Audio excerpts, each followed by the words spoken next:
So what about your predictions and chances, especially for Wardziński, because he was fighter of IBJJF rules, and Mateusz Gamrot.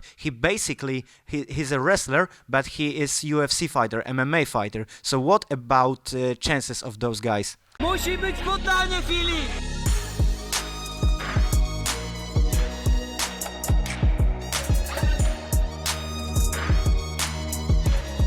Hey, what's up, you guys? Filipa Wiśniewski here, and on the path of the warrior again.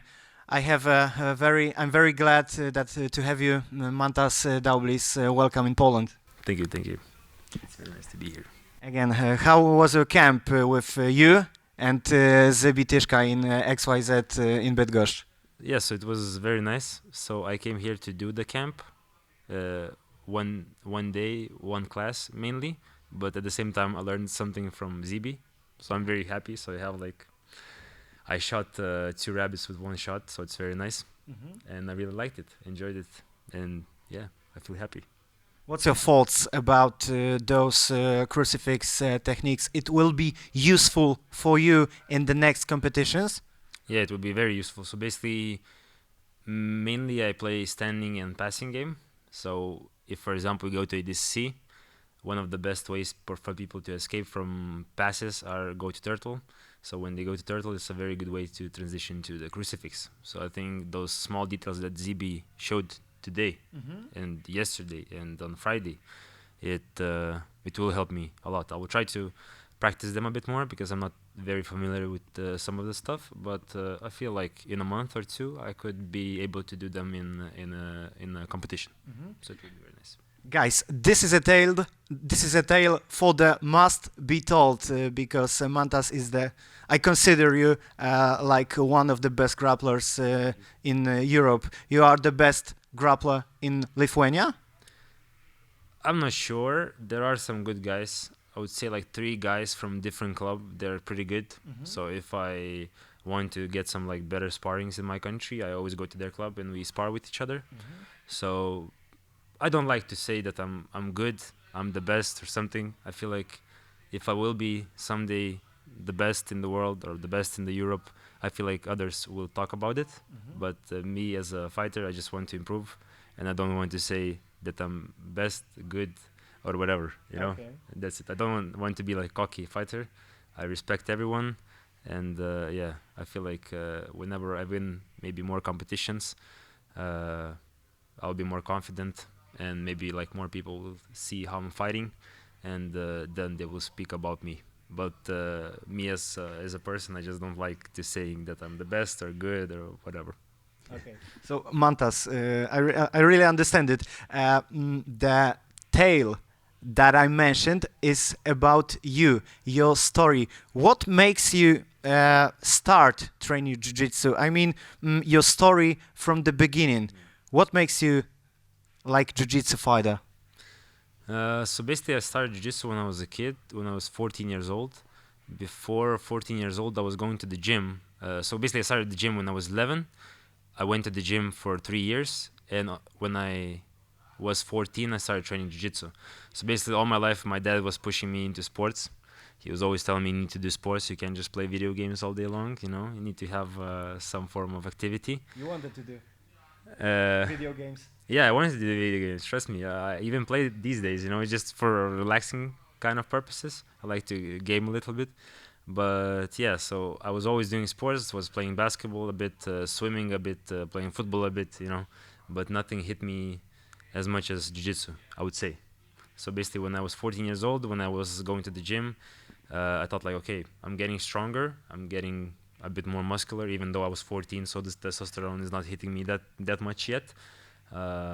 But I decided, okay, I need to understand how to defend myself a little bit. So I was going to jiu-jitsu practices, and I remember my first jiu-jitsu practice where I came, I saw one older bald guy, and he was beating the shit out of me. He did like 7 or 5 triangles on me in a span of like 5 minutes, and it was crazy. I couldn't believe that this stuff is happening. It was kind of bullying. Yeah, it was kind of bullying, but I would say I enjoyed that. I enjoyed that because I thought like shit. So that means even Kind of masochist. yeah, yes. Basically, I thought like, fuck, this is bullshit. It can be true, you know. I'm like going to the gym. I'm really like strong.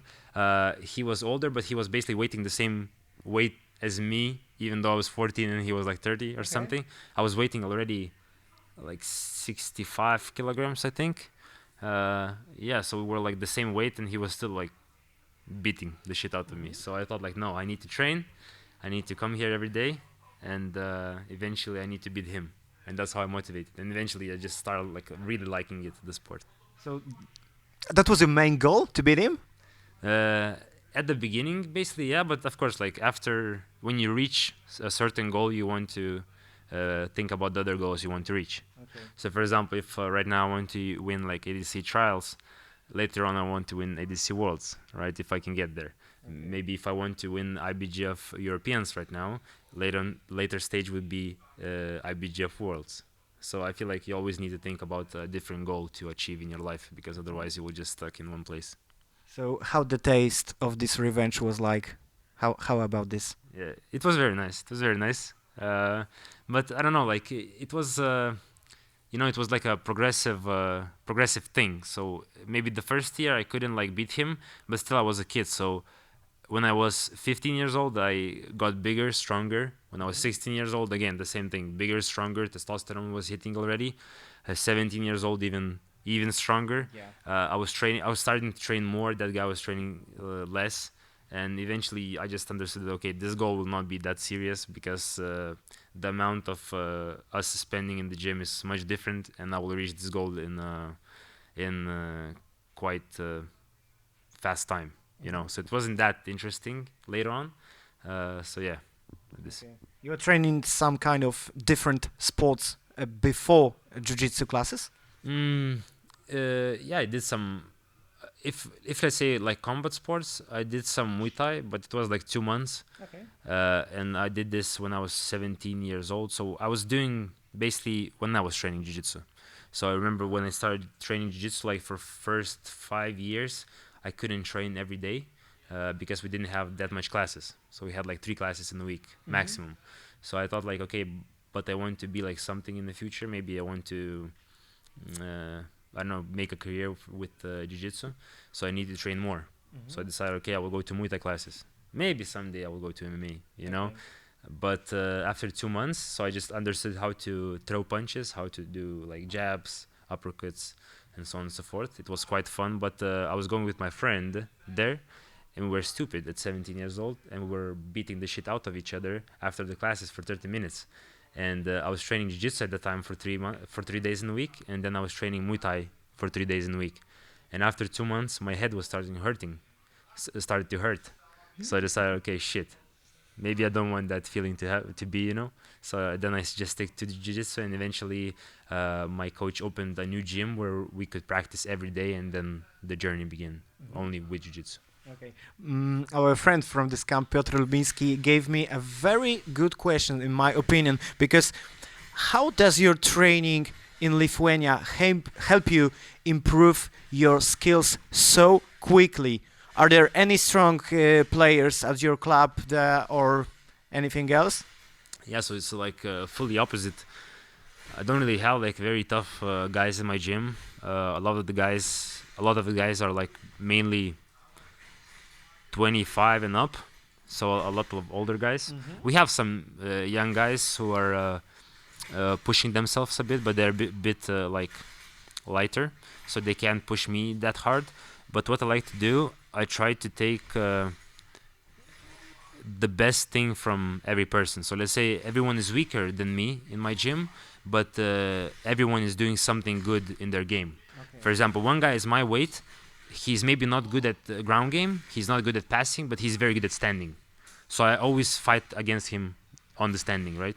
The other guy is very good at guard retention, so I will always pass him.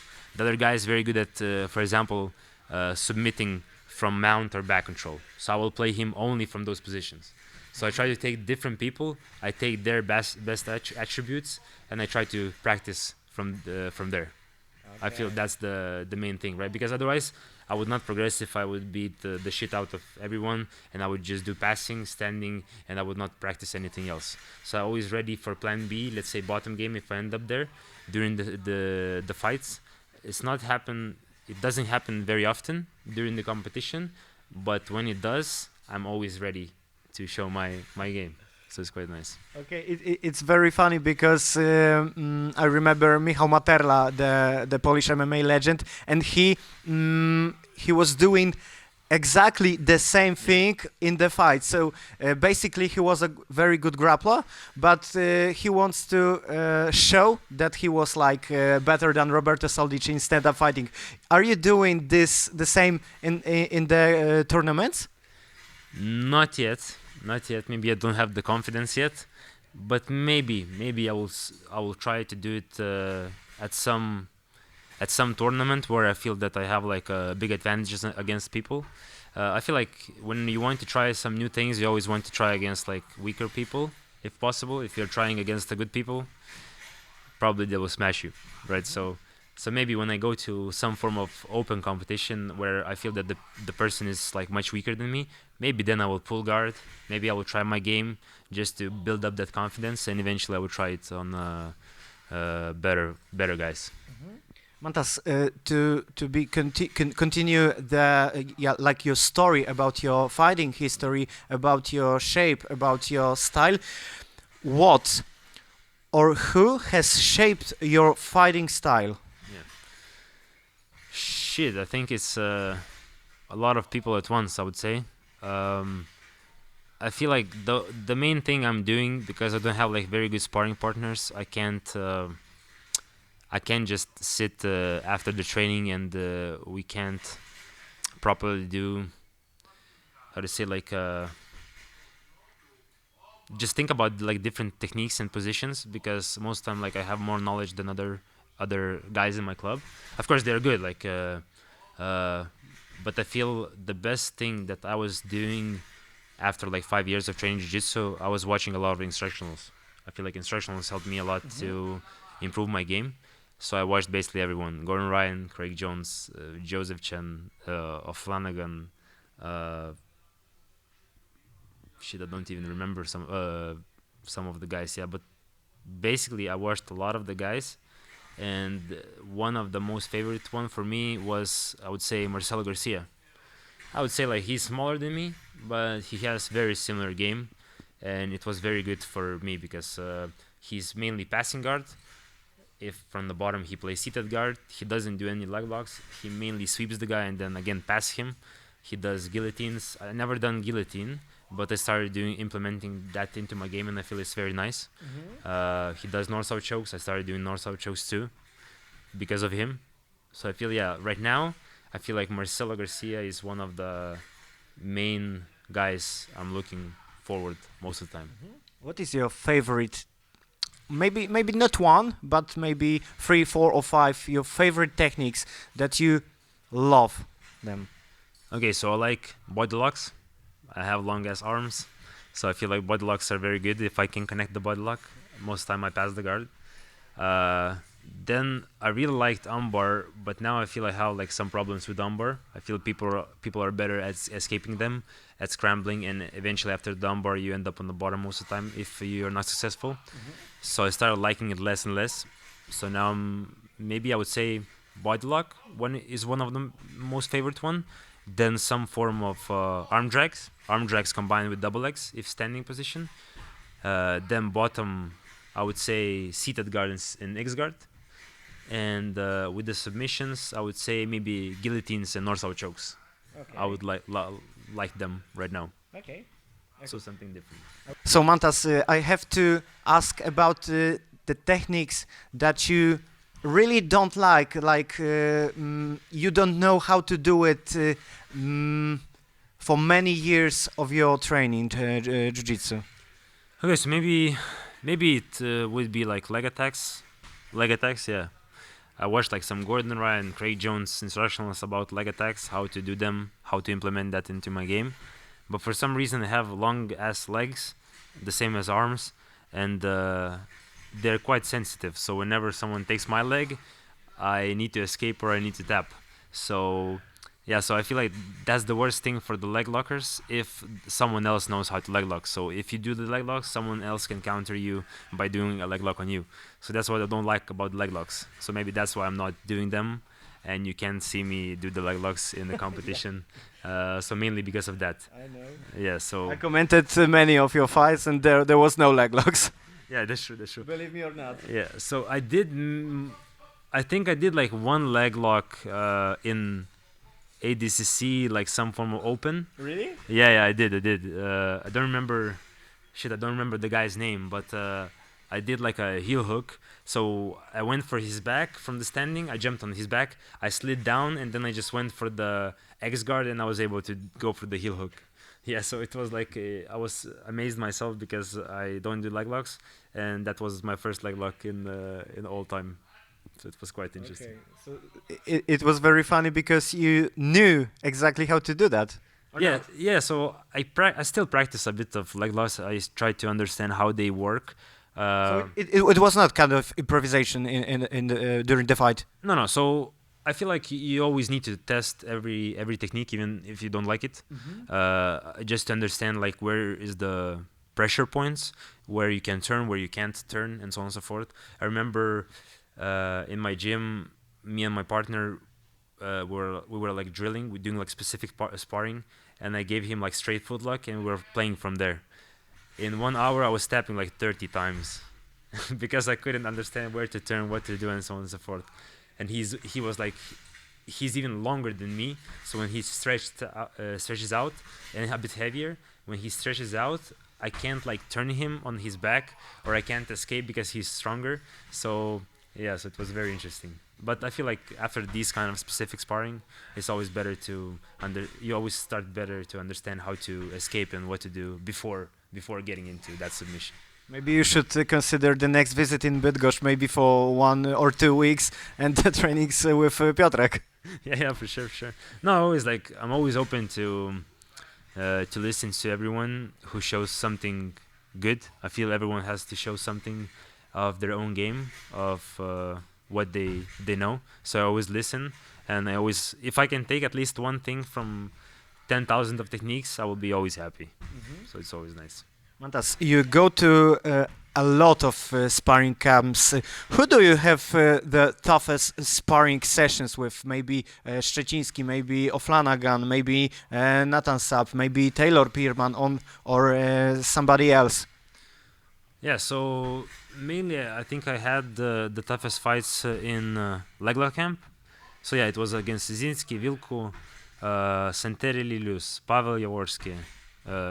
I didn't fight against Joseph Chen. I wanted to, but for some reason we couldn't spar with each other. Then I fought against O'Flanagan. It was very tough.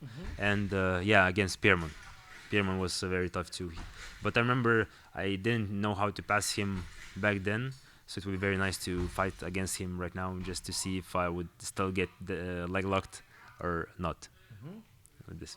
So if you have to pick only one of these guys, who it will be?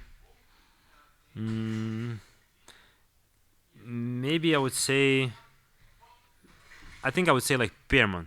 Pierman got me the most into leg locks. I tapped the most against him. So yeah, I would say like Pierman. But it was a long time ago when I was fighting him.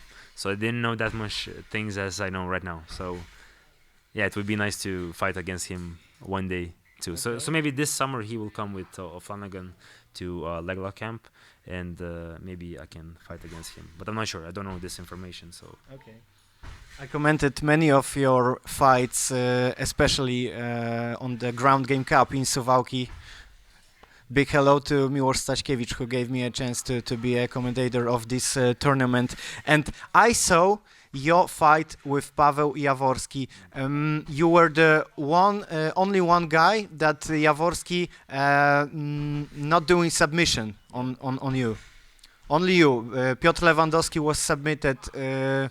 Maybe Damian Tarasiewicz, if I remember good this situation. Jaworski is like your sports nemesis? Yeah, kinda. I feel like Yeah, Jaworski has like a very good guard, a very unique guard, I would say, a very flexible one. I don't feel like the things he's doing is for everyone, right? Because you need to be like very similar flexibility as he.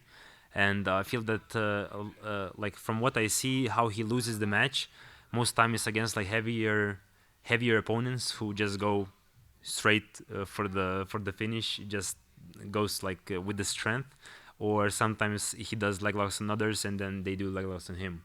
Of course, like he lost just few times in his career, but yeah. So what I would want to do in the future is to be able to pass his guard, pass his guard and then get the submission. And of course, like I would not want that to do that only to Pavel. It's more like of a goal for me to do that to every guard player, because I really like standing, and I feel like guard players are missing standing position, right? So they go for straight, like let's say you start training, you can go train only for leg locks and how to pull guard, and eventually you can be much successful, much faster than if you start from standing position, then passing, then trying to submit people. So I feel like just because of that, and because I lost like a lot of matches because of the leg locks, it's like just I have like issues with guard pullers. So that's why I want to beat every guard puller in the world, if possible, with the passing that I'm doing. Okay. It's from time to time it seems like it's really impossible to pass Jaworski's guard. It's really impossible, in your opinion? No, I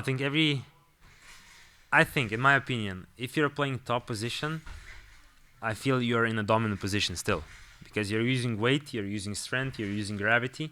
I feel like there should be a way to pass bottom opponent's guard, and it doesn't matter who the bottom guy is. So I will try my best. Like I said in the seminar, I have after the Jaworski fight, I had like few sleepless nights of thinking how to pass his guards, and I couldn't think of anything. But this winter, I spent like 2 months of just searching for a lot of information, figuring out how to pass lasso hooks and all the other butterfly hooks and all the other kind of stuff the bottom guy can do. So it will be very interesting to meet up a good guard player right now and just try to pass his guard with the new stuff I learned. Okay, so Paweł Jaworski, be aware and be prepared for Mantas DAUBLYS next time.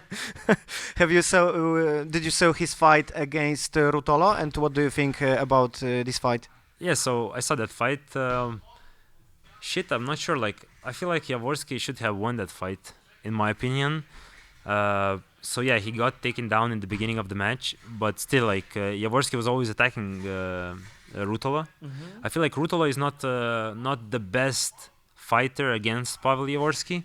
I feel like Ruotolo is a good scrambler, and of course he will escape from everything you throw at him.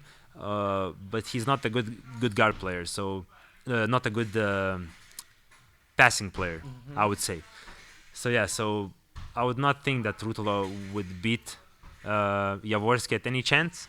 I think Jaworski won that match. Oh. Yeah, because he was like, at the end, he got like a very good leg lock attempt, and I feel that one attempt got him the match. But of course, like I would want to see that match to be a bit longer, and maybe if there would be like a rematch, it would be very nice. What I would want to see is Pavel Jaworski against Taket brothers. Oh. Taket brothers, I would say, on the other hand, they know how to pass the guard, like we saw in CGI when Andrew Tackett, I think Andrew Tackett passed O'Flanagan, and he passed Nicky Ryan pretty easily by spamming one move all the time, but it was pretty fun. Yeah, so if they would fight against If something works, it works. It works, yeah, that's true. So yeah, I would want to see maybe Tackett brothers fight against Pavel Jaworski instead of Ruotolo brothers, and I think that would be like a very interesting match. Who will be the winner of these fights with Jaworski? You mean if Tackett brothers? Yes. I'm not sure. Like Jaworski did, he didn't had his guard passed yet, so it's very hard to say. Even when Tackett brothers are good at passing, I would not put all my money on them like that. So it's like 50-50. It would be like an interesting match. Who would win? I'm not sure. Okay. it will be the really big event in Poland here in Kraków, ADCC World Championships. What are your predictions for this tournament? Shit, there's a lot of good guys. I feel like Polish guys will make some good moves this year. We have like at least one Polish guy on every category. Szczeciński, Jaworski, Wardziński. I think there's someone else, no? Gamrot Gamrot. from UFC and maybe O'Flanagan because he won the trials. Flanagan is not He's not from Poland. Poland, but but yeah, he's from Europe. Yeah, okay, so let's say he has a chance to win, I guess. yeah, that's true. Yeah, so we are like in this case, basically Europe is going against America, right? Because a lot of Americans are in ADC Worlds all the time, Brazilians, Americans. Yeah, so I feel like if we have like at least one European guy on every category, at least we have like a big chance to win at least one category, right? So it's quite interesting. So what about your predictions and chances, especially for Wardziński, because he was fighter of IBJJF rules, and Mateusz Gamrot. He basically, he's a wrestler, but he is UFC fighter, MMA fighter. So what about chances of those guys? I saw Wardziński how he was fighting in Nogi when I was in ADC Trials Croatia, and he got third place back then. And he lost against Pierman, and Pierman did a false rip on him. So I feel like Wardziński didn't know what false rip is, or maybe he knew, but no one did it on him because in gi you can't do false rips, right? So it was like a quite new stuff. But in general, Wardziński was passing pretty good. He was doing like a lot of smash passing, pretty simple stuff, but he was successful with it. So it will be very interesting to see how he will do in ADC Worlds. I'm not sure about the prediction about Wardziński. I'm not sure how he improved his leg lock defense game. I think he will still fight from the top, even though he's like more of a guard player, more of a seated guard player. So it will be interesting to see what he does. But yeah, I feel like if he improves his leg defense game, I think he can show like a very good level. And against Gamrot, I feel Gamrot could show some good level too, but he needs to play smart. Again, I think Gamrot will not be that good of a leg defense guy, but I saw a lot of good wrestlers who won like few matches at least in ADC Worlds just by playing by the rule set. Maybe like not engaging too much, staying a bit safe and shooting when they have an opportunity.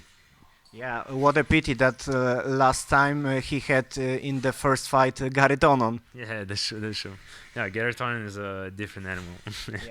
Yeah. Basically, I'm a MMA journalist, so I want you to ask about the future trends that will prove successful in MMA in the future, because it will be the very well built questions. Because first of all, in the like early years of the UFC, there was like fighters like Luta Livre and Jiu-Jitsu, especially Royce Henriksen Gracie in Japan and Marco Ruas. There was the times when NCAA fighter like Brock Lesnar, Kim Velasquez, Daniel Cormier winning the fights.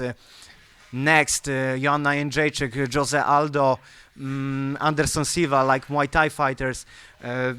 Later, Khabib Nurmagomedov, Islam Makhachev. What will be successful in the future, in your opinion, in MMA? Yeah, so I feel like in the old school times, I think if you were doing something that no one else was doing, I think you had like a very big chances to win.